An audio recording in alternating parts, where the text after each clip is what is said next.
দেখেন বঙ্গমিক জোনে যে বঙ্গোপসাগর আছে, এতে করে আমাদের টিকে গ্রুপের জাহাজে করে পাথর আসছে। এখন এটা ক্রানমে আনলোডিং হচ্ছে, দেখেন সবাই।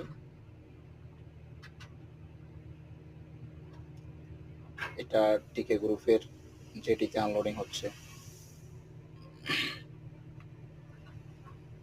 আর এখান থেকে আমাদের পাথর ডামটাকে করে ফ্যাক্টরির দিকে নেওয়া হয়।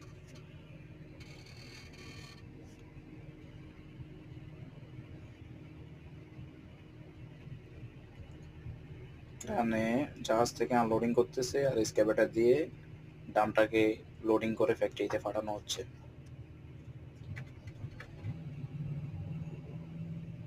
এই হলো আমাদের টিকে গ্রুপ ফ্যাক্টরি দেখা যাচ্ছে আমাদের।